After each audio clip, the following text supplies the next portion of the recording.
Kazuya, why do you think people build families? On a quiet autumn day, Grandpa asked me that question. It was just after the Buddhist memorial service held to mark the 7th day following my grandmother's passing. I was alone in the garden with Grandpa, staring absently into the sky at the time. I didn't understand the question, and as I struggled to find something to say in response, Grandpa answered. He looked like he had an epiphany. So that they don't have to die alone. It occurred to me again and again as I was caring for your grandmother. Though we lost our son and your mother so soon, you were still here for us. Because of that, we had a sense of fulfillment in our lives. The bonds we formed will last even after we ourselves are no more. For any living being, there can be no greater source of pride. Grandpa, that is why I want to tell you this, Kazuya. Build a family, and once you have, protect them, come whatever may. You've always been the sensible boy. No, I suppose I should say you always tended to think about things rationally. I was silent. But, listen, you mustn't do that when it comes to family.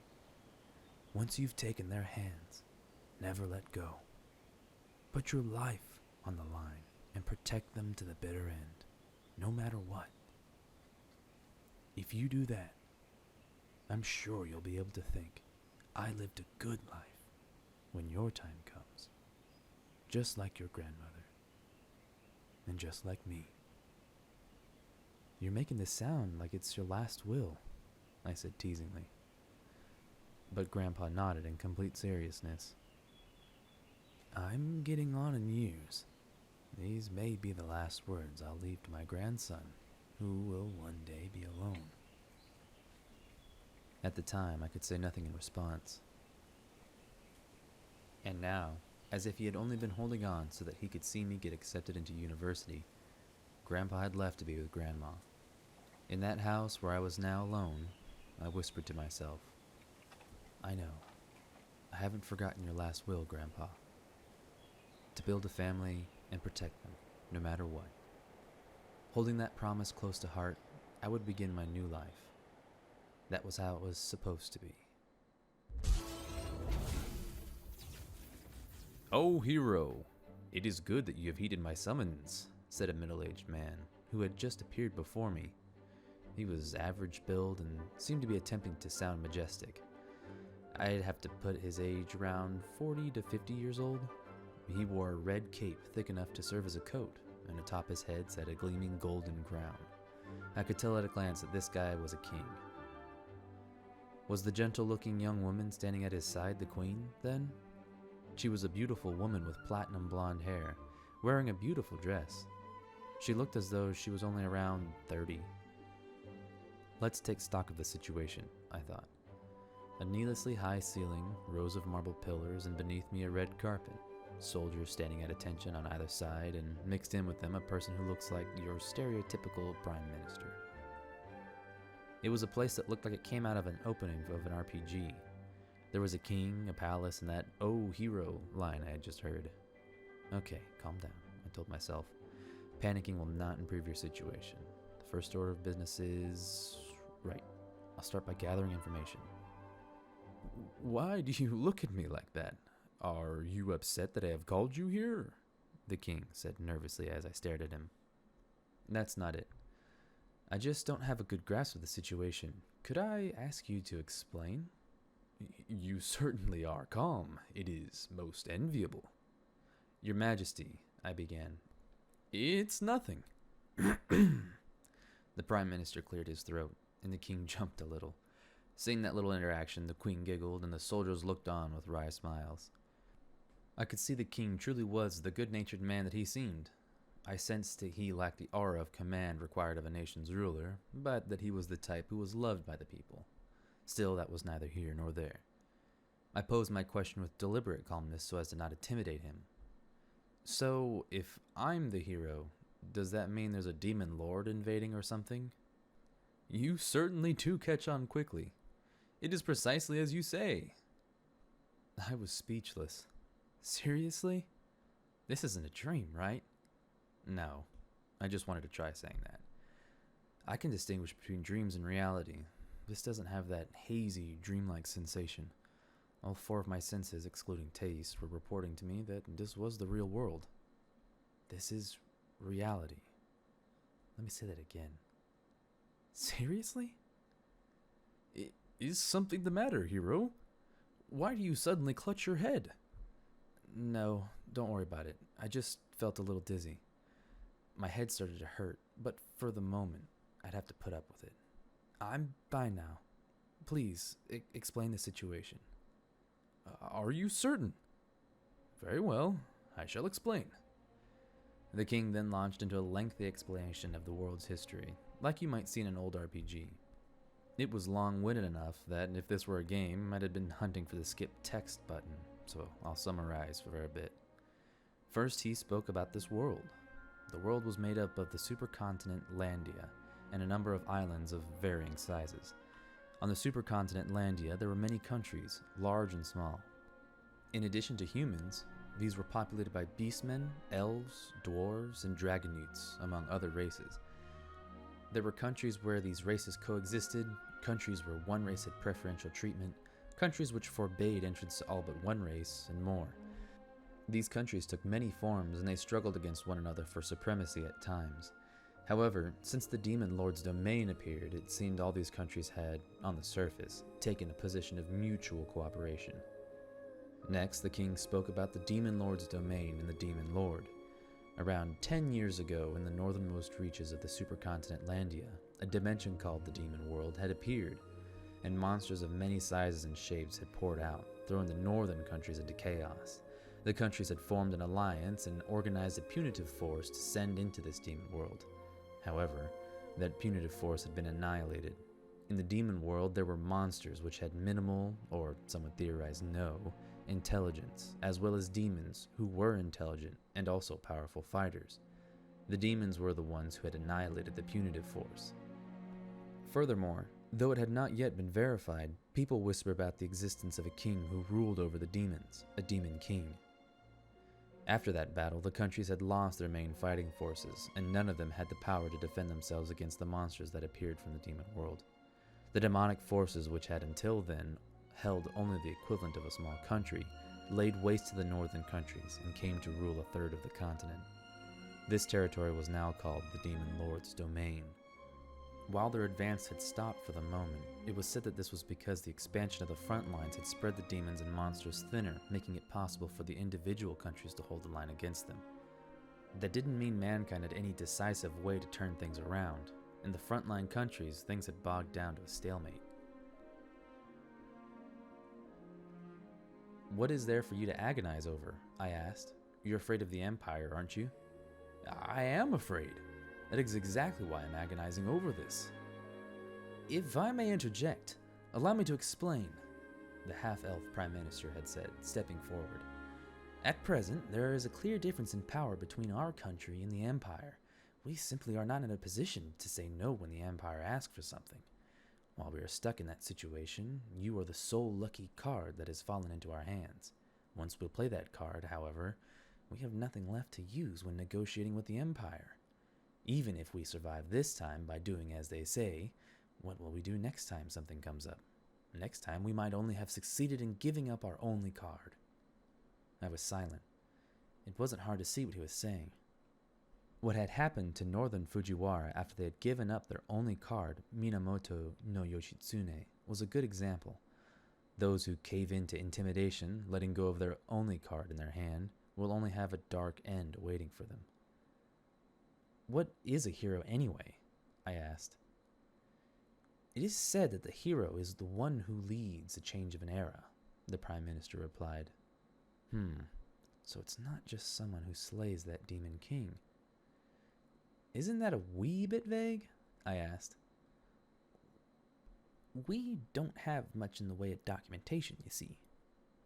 Please don't hold a ritual if that's the case. I cannot apologize enough for the state of affairs, the Prime Minister said formally. Give me the routine bureaucratic apology isn't going to help. Still, this is a problem. There's not enough information to act on, which means what we need most right now is time. Sire, I have a proposal. What is it? You may speak freely. Can we talk about what's going to happen from here on out? Not standing here. Somewhere where we can sit down and discuss it at length. Just me, you, and the Prime Minister. What do you think, Marx? That would be fine.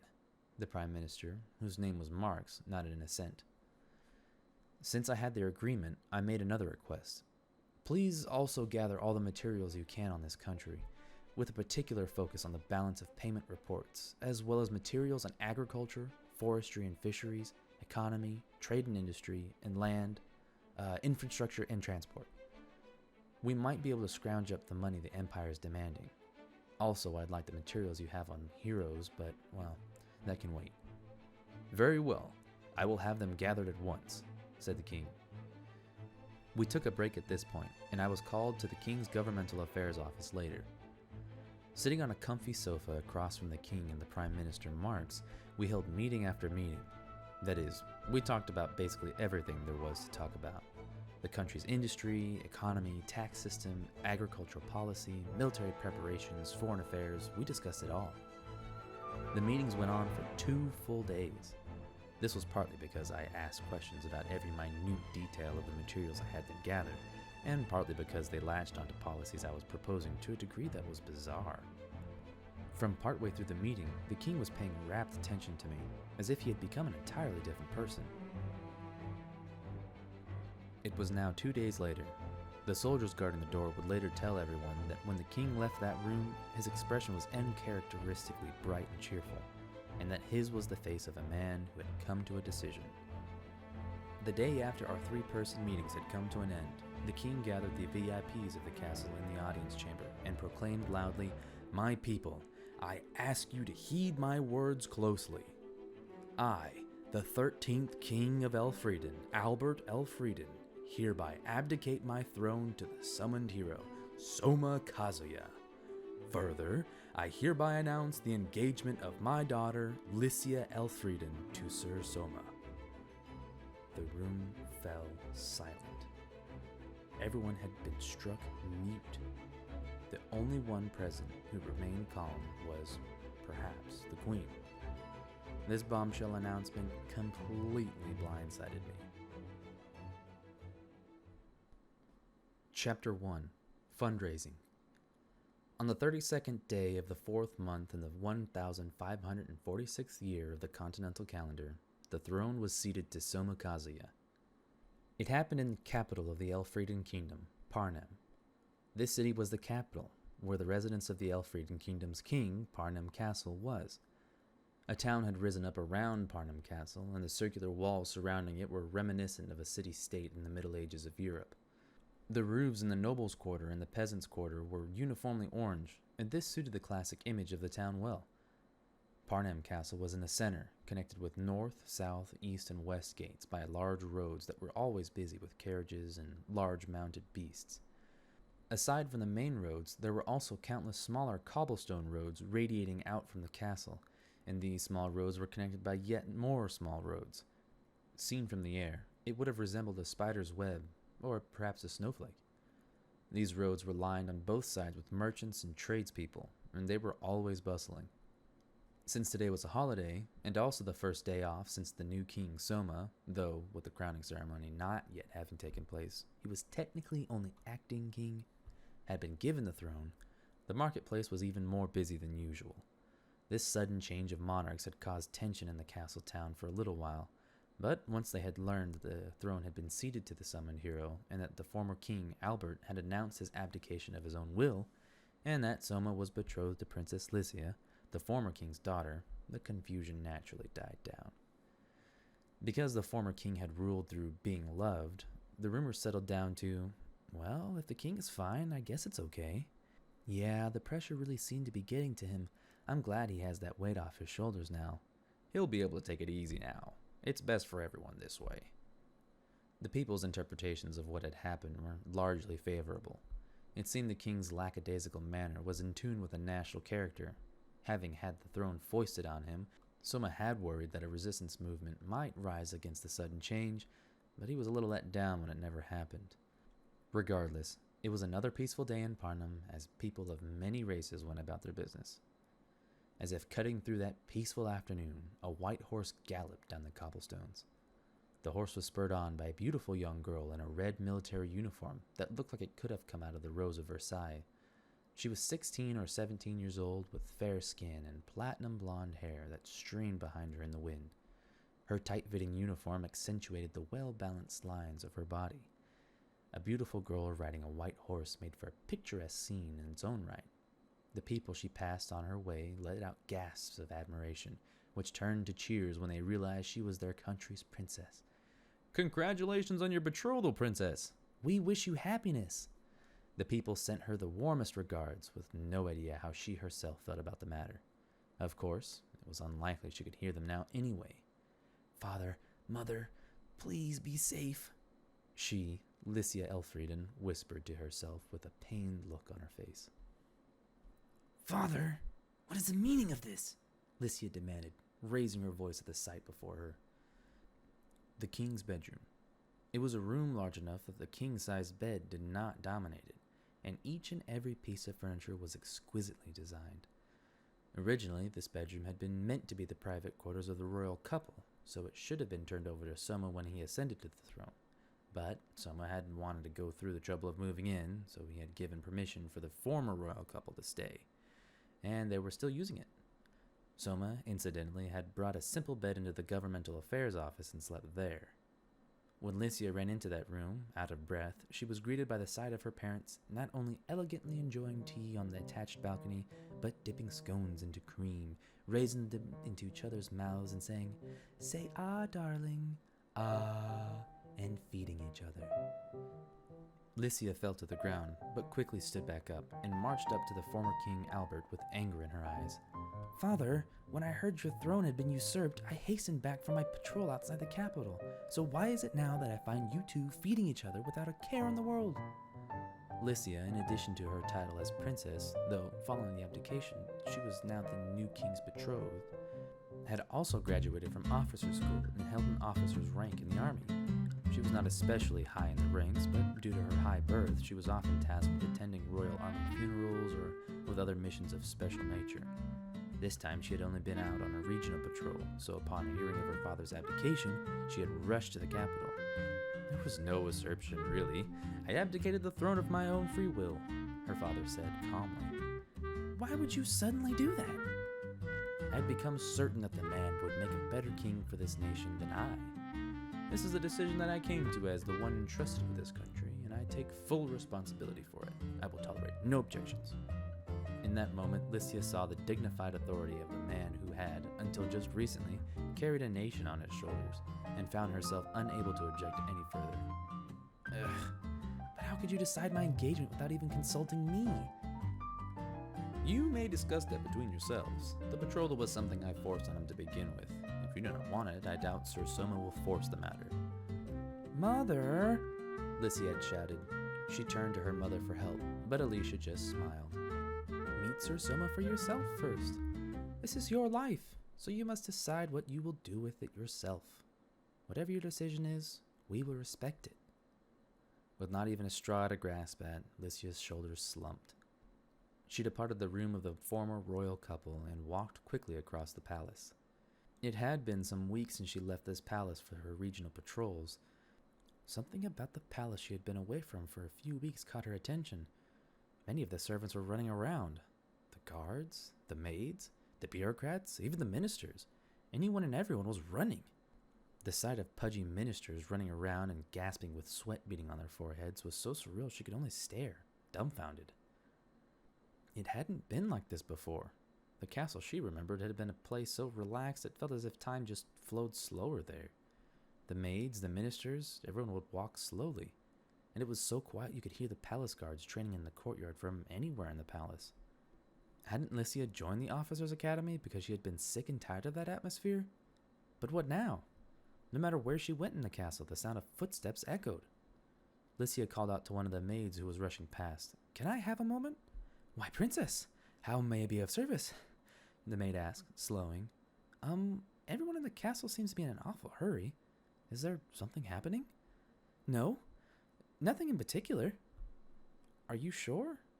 It felt like everyone was rushing to do something. I am. But perhaps it is our new king's influence. When we see how that man works, it makes us feel bad if we don't work too. I couldn't stand to be slow myself either. But I'm in the middle of something right now, so I'll take my leave. I see. Do your best. As she watched the maid speed off, Lycia was dumbfounded. For him to make even the maids feel this way? Just how hard does the new king work? Just what kind of guy have I gotten myself betrothed to? Lycia found herself wanting to bury her head in her hands all the more. At last she came to the king's governmental affairs office. When she opened the door, the first thing that she saw was a mountain of paperwork on a large desk enough that 2 fully grown adults could have slept atop it. The papers were piled high and looked ready to spill over. That was not all. When she looked around, she saw a number of bureaucrats sitting around another long table, fighting a losing battle with yet more bundles of paperwork. As Lycia stood there, dumbfounded, a young man spoke to her from the other side of the mountain of paper. You, whoever just came in. Huh? What? Snapped back to her senses, Lycia had let out a strange cry, but the speaker didn't seem to care at all. Can you read? Can you do math? Don't mock me. I've certainly been taught that much. Well, perfect. Get over here and help me with the work. Just who do you think you are, asking me to help? Just do it, that's a royal order. Saying this, the person behind the paper mountain stood up. Now, finally, for the first time, the two came face to face. This was the first meeting between the new king, Souma, and his betrothed, Lycia. Lycia would later describe her first impression of him as a young man with tired eyes. In stories where a hero is summoned to another world, the hero sometimes gains powers as a result of being summoned. It seemed the people in this world all had some ability to use magic, and so where was the harm in hoping I might have gained the ability to use magic too? Technically, I had been summoned here as a hero. So, right after I had the throne ceded to me, some priestly-looking guys carried out an inspection of my abilities. Apparently, there were various types of magic that people could use, and they had devices that could test it. This one looked kind of like a stone slate. When a person touched the slate, that person's magic type and abilities were displayed in that person's head. Not even the people of this world understood the principles behind how it worked, but it seemed there were a fair number of these sorts of out-of-place artifacts in this world. So, I got my diagnosis, and here was the power I had gained. The power to transfer consciousness into an object and manipulate it. It was an ability that let me transfer my consciousness into objects I touched, and I could manipulate up to 3 of them simultaneously. It sounded more like a psychic power than magic, but the lighter the object, the more freely I could control it. I could get an overhead view of whatever I was controlling as well. What was more, in addition to my own consciousness, I could have that object move under an independent consciousness as well. Using an object as a medium like this, I could think about multiple things at the same time. While there was the limitation that I could only move around things close to me, being able to make things move around at will was neat, like I was triggering a poltergeist effect. So, that's why I named my ability Living Poltergeists. Sounds like I have a case of chunibyo. Maybe. Having gained my Living Poltergeist, one thing immediately came to mind. This is going to be so useful for doing paperwork. Yeah. Copying my consciousness into 3 pens, I could review multiple documents simultaneously with parallel thinking, and by manipulating those 3 pens, I could sign off on them. Man, ever since I learned I had this ability, I've gotten so much more work done. Actually, without that ability, the giant mountain of paperwork that had piled up in the confusion since I had been given the throne would probably have buried me in an avalanche by now. Yeah, I know what you want to say. I get an ability and it turns out to be mostly good for handling desk work more smoothly. While I was getting good use out of it, whenever I thought about it as a hero's power, I could only think, how did things turn out like this? I mean, even if I hadn't gotten super powerful magic that would let me take on hordes of enemies at the same time, I'd have liked some defensive magic that would at least let me protect myself. Well, wishing for things I couldn't have wasn't going to get me anywhere. And it was, as a matter of fact, a useful power to me. Today, as usual, I was fighting the mountain of paperwork with my living poltergeists. While I was doing so, someone entered the room with a thunderous noise that sounded like they tried to kick down a perfectly good door. When I peeked through a gap in the paper mountain, I saw it was a young woman in a military uniform.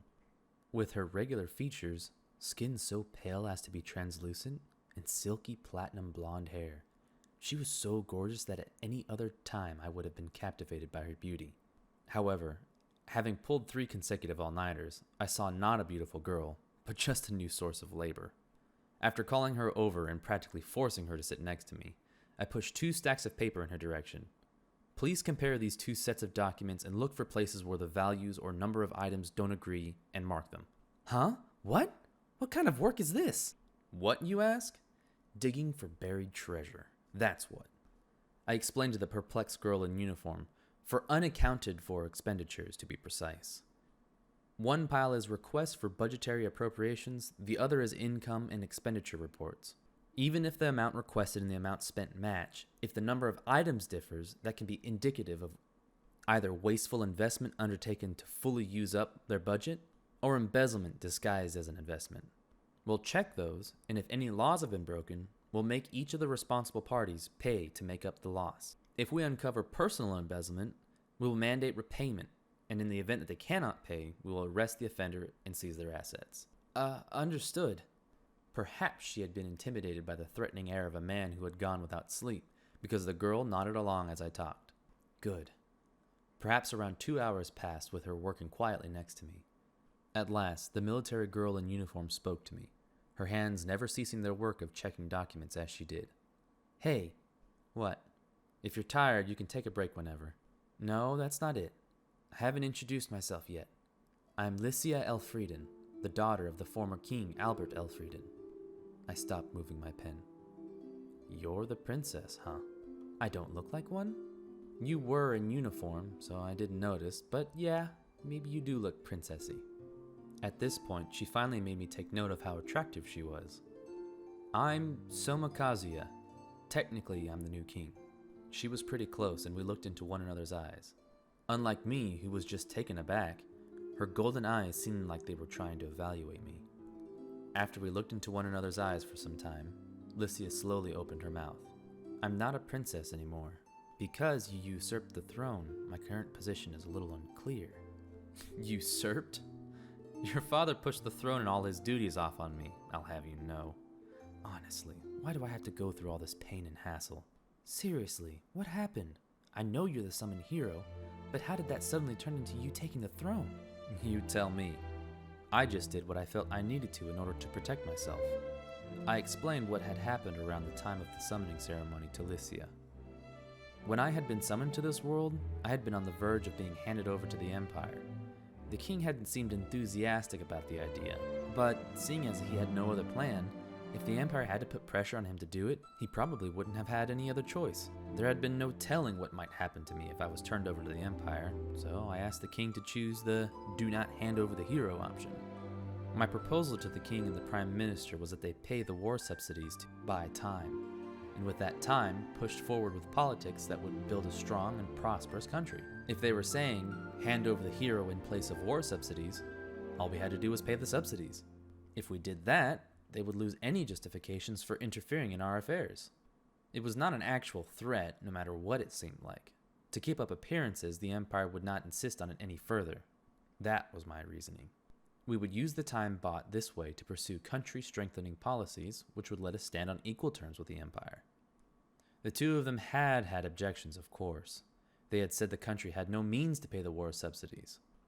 But, after inspecting the materials they brought to me, I was able to show that if we sold off some state-owned facilities, enacted caps on government spending, and the king turned over some of his personal assets, it would be possible to pay.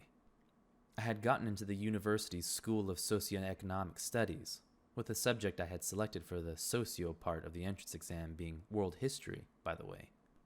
And my dream for the future had been to become a local government employee. This was all within my field of expertise. Hearing this plan, the king had taken on a ponderous expression, but the Prime Minister Marx had been enthusiastic. He must have ultimately decided that rather than turn over the hero to preserve the status quo, enacting economic reforms was more likely to leave the country with a future. The king became more enthusiastic as we went on. As the guy who suggested it, I knew I'd probably be expected to put in a lot of the work on these reforms, but only as a single bureaucrat in the finance ministry. That was what I had thought. And then he pushed the throne off on me. Well, sorry. It's nothing you need to apologize for. If anything, you're a victim in all this, suddenly finding yourself engaged to me. Well, yeah, wait, huh? Which of us is higher ranked now? Do I need to be super polite and formal? She looked unsure of whether she should speak to me as a commoner would to a king or as a princess who was a candidate to be queen. We can keep it casual, I guess, I said. Sure. Also, don't worry about the betrothal thing. I'm just holding on to the throne for now. I'll probably quit this whole king gig in a few years anyway. Huh? Why? Because I only ever planned to work hard enough to earn the subsidies for the empire so that it wouldn't be turned over. Now that I've been handed the throne, I'll do enough to get this country on the right track. But after that, I'll leave it to the people of this country to handle the rest. Of course, we can tear up the engagement then. I gave Lycia a reassuring smile. I'll probably quit this whole king gig in a few years anyway. My eyes went wide when I heard Souma say that. He makes it sound so simple. Does he even realize how difficult that would be? Even for someone like myself, who had focused so much on military matters that my political knowledge was a bit weak, could see the situation our country was in. I believe the word was checkmate. Food shortages, economic malaise, the influx of refugees caused by the invasion of demons, plus peer pressure from the Grand Chaos Empire. We had nothing but uncertainty bearing down on us. For that reason, I could somewhat understand my father's decision to immediately abdicate the throne to someone he sensed was more capable. But still, considering all that, was it even possible to get this country back on track? Even supposing somehow he could, would the people allow a king who had accomplished such a great feat to retire so easily? So, do you think you can secure the funds for the war subsidies? Yeah, I've already secured the funds to send to the empire. Huh? Right now, I'm trying to squeeze out the funds for my reforms. They'll cost even more than the war subsidies after all. Wait. He's already secured the funds? The amount the empire requested was so massive that it was equivalent to the national budget from what I heard. Where did we have that kind of money? I sold off, like, a third of the treasure vault. The treasure vault? Our national treasures? Don't tell me you sold our national treasures. You didn't, did you? I closed in on Souma, who had been looking very blasé about the whole thing. The national treasures belong to the whole country. Just arbitrarily selling them off is a betrayal to our own people. Now, just calm down. If you say they're the property of the people, I'd say selling them for the benefit of the people is all good. Even so, there must have been objects with historical and cultural value. Oh, if that's your concern, I had those set aside. All I sold were jewels and ornamental objects that had material value. Souma looked through the paperwork for a treasury vault inventory. Treasures were divided into 3 categories. Category A, items with historical or cultural value. Category B, items without historical or cultural value, but with monetary value. And Category C, everything else. We only sold items from Category B. Rather than sell the stuff in Category A, if we put it on a rotating display in a museum, it's likely to serve as a more permanent source of income. Well, maybe. What about Category C? Magic tools, grimoires, and the like. Honestly, I'm not sure how best to handle them. You could say they're like weapons in a way. We can't sell them off or put them on display without proper precautions. That full set of hero equipment looked like it might fetch a nice price, though. Mind if I sell that? Please don't. Technically, you're supposed to be the hero. Wait, you're the king now, aren't you? But if we have all this money, shouldn't it go to the military? In officer school, I learned spend always on defense, never on tribute. Let me answer that pithy saying with another one. Time is money. Which is to say, by offering the war subsidies as a sacrifice, we can gain the one resource our country most needs right now, time. Why do you talk in such a roundabout way? Don't worry about it. Anyway, if we're able to strengthen our forces, it would all be for naught if we can't also get domestic issues under control. Until the food and refugee issues are resolved, we're only going to continue losing the support of the people. Once that happens, we'll be left with a fragile state that's easily thrown into riots with little agitation by foreign actors. No, the people love this country too. They wouldn't riot. You're being idealistic there. Only once one is clothed and fed does one learn manners. In the end, you can't have morals or patriotism on an empty stomach. If you're too busy looking after yourself, you can't afford to look after others. Soma's eyes were cold as he said this. It was a harsh and realistic view. That alone made me feel he was on the mark. From the look of him, you would expect him to be a weak man, yet somehow, he looked so reliable. After spending another day, I was finally able to secure a certain amount of funds. While I wasn't exactly flush with cash, I would have the money I needed for my reforms, for the time being. I managed to extract all this money from just my direct holdings, without having to touch the 3 dukedoms, so I'd have liked some praise for that, at least. Looking around the room, it was a disaster. Bureaucrats were passed out on their desks, others were leaning back asleep in their chairs, their faces looking skywards. On the sofa, Lycia had lain down and was snoring softly. I moved over to her quietly, sat on the sofa's armrest and watched Lycia sleep. In the end, this girl had stayed up until close to dawn helping me with my work, even though she must have wanted to say a thing or two about being forced into an engagement with me. I patted her sleeping head. Her silky hair slid smoothly between my fingers. The excitement from being set free after such a long job must have been affecting me. Normally, I'd have been too embarrassed to do this sober, but just sitting here like this made me happy. Lycia groaned, so I pulled my hand out of her hair. The next moment, Lycia opened her eyes and sprung up. Maybe she was a little groggy since she was looking around all over. With a wry grin, I bid her good morning. Good morning, Lycia. Morning. Huh? Did I fall asleep? We've hit a good stopping point now. Do you want to go back to sleep? Oh no, I'm fine. What about you, Souma? You haven't slept, have you? It looked like she was fully awake. I was happy to see her showing concern for me too. Lifting myself from the armrest, I stretched my arms wide. I plan to have a good long rest after this, but could you come with me for a bit first? Where to? For a before-bed walk, I said. In the light of near dawn, Lycia and I bounced along on horseback. While breathing in the morning mist, Lycia's horse sped along with a clip-clop, not bothered in the least by the weight of 2 people. Lycia sat in the front holding the reins, while I was behind her with my arms around her slim waist, holding on for dear life. Hey, don't squeeze my belly so hard, she objected. No way, this is pretty scary. Pitiful. Normally, shouldn't you, as the man, be the one holding the reins? Well, it's not like I had a choice, since I've never ridden a horse before. In modern Japan, there was rarely a chance to ride horses. At best, I'd ridden on a pony at a petting zoo as a child while someone else led it on a leash. In this country, pretty much everyone from peasant farmers to nobility can ride, you know, she told me. In my world, there were many more convenient vehicles. Your world. Tell me about it, Souma. Did you leave behind any family? A lover, maybe? In the other world? Lycia asked me hesitantly. Was she trying to be considerate of my feelings? No, nobody. My last relative, my grandpa, just passed away the other day. Yeah. I'm sorry. It's nothing to apologize about. Grandpa had had a full life. That's why, well, nobody's waiting for my return. So I guess I don't feel the need to go back in any hurry. Oh, you don't?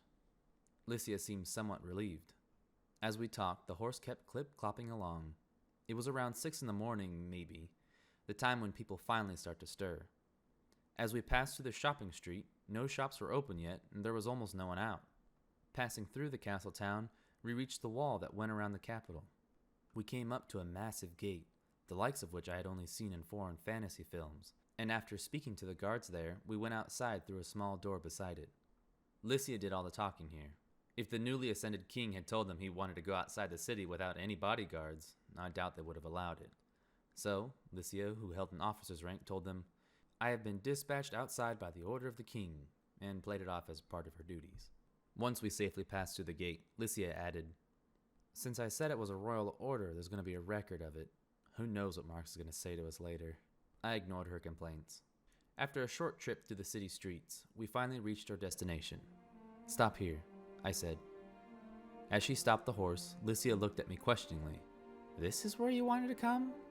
All I see are farmers' fields. Indeed, there was nothing but verdant fields of green leaves here. Green fields, wet with the morning dew as far as the eye could see. This was the place, no doubt about that. This is the place I wanted to show you, Lycia.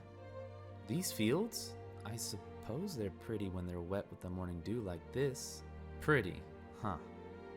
Even though it's because of this that people are starving to death. What? Lycia's eyes widened in surprise. I sighed. Take a close look. These inedible fields are the root of this country's food crisis. Inedible fields?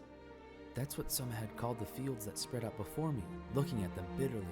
Souma had said that he wanted to show me these fields, but I still didn't understand why. What do you mean? Exactly what I said. All the fields you see here are cotton fields. Cotton fields. Ah, that's what you meant by inedible. Cotton flowers were grown to produce cotton thread. Sure enough, these fields didn't grow anything you could eat. Souma sat down there, resting his elbows on his thighs, jumping straight into my conclusion. It's the excessive increase in the number of these cotton fields that has caused this country's food shortages. Come again? Did he just sort of offhandedly say something incredible now? The cause of our food shortages? While I was sorting through the paperwork, I noticed it. With the expansion of the Demon Lord's domain, the demand for clothing and other daily necessities has skyrocketed. Of course, the demand for raw materials has shot up too. With the selling price of cotton flowers rising and being able to sell as much as you can produce, the farmers have entirely stopped growing food crops they had produced up until that point. Crops grown to sell to others instead of to eat are called cash crops, which is to say our farmers have turned to growing only cash crops, which has led to a lowering in this country's food self-sufficiency rate. I was speechless. The cause of this country's food shortages. I had always just assumed it was bad weather or that our country had just had poor soil to begin with. Here was concrete reason, and yet I, who had lived in this country for more than 10 years, hadn't seen it. Meanwhile, Souma, who had been summoned here only a few days prior, had managed to. If I were to go a bit further, I could say it's the cause of the country's poor economy as well. When the food self-sufficiency rate drops, you have to import from other countries to avoid starving. However, imported food involves transportation costs as well, so the price of food rises. That puts pressure on household budgets, but you can only cut food costs so far. If you don't eat, you'll starve, after all. Of course, if you're going to trim the fat somewhere, it's going to be non-essential and luxury goods. This change in spending practices is causing a downward spiral in the economy. What had I been looking at?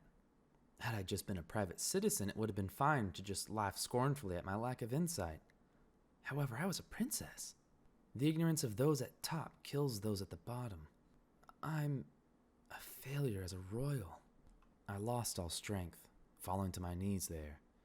In all my life, I had never so keenly felt a sense of powerlessness as I did now. Seeing me like that, someone let out and a scratching at his head, before resting his hand on my head. Don't let it get you so down. We've secured the funding we need. It's not too late for agricultural reforms. What are you planning to do? Place limits on the growth of cash crops, bring back the growth of food crops, and improve our self-sufficiency rate. The country will pay subsidies to help support that transition. First, we'll replant the fields with beans, which have a wide range of uses, and potatoes, which are resistant against famine, and over time I'd like to increase the number of paddy fields. After that, Souma spoke eloquently of his plans for agricultural reform. He used a lot of words like paddy fields that were unfamiliar to me. But as I looked at his face and profile, he seemed so radiant.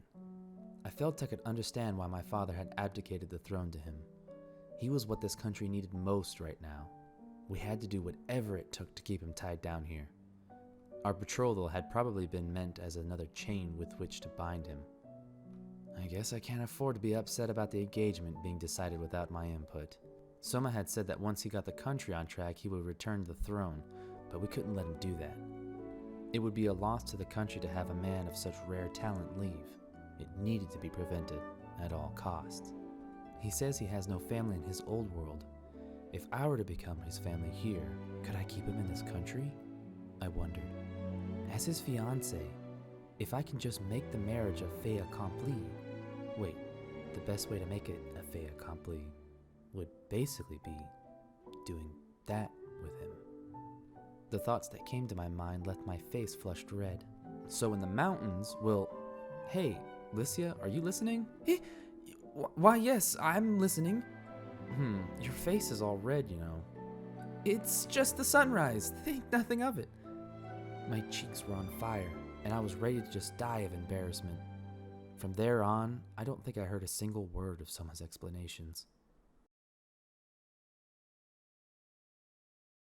That was the prologue in the first chapter of the Realist Hero series. After finishing the editing, I've actually noticed some things I probably should have fixed, but I really wanted to get this first episode done. I probably missed some flubs as well, but I'll just chalk it up to being an amateur for now. I'm aiming for a weekly release, so check back in a bit. There should be buttons around that will tell you when that happens. Until then, take care.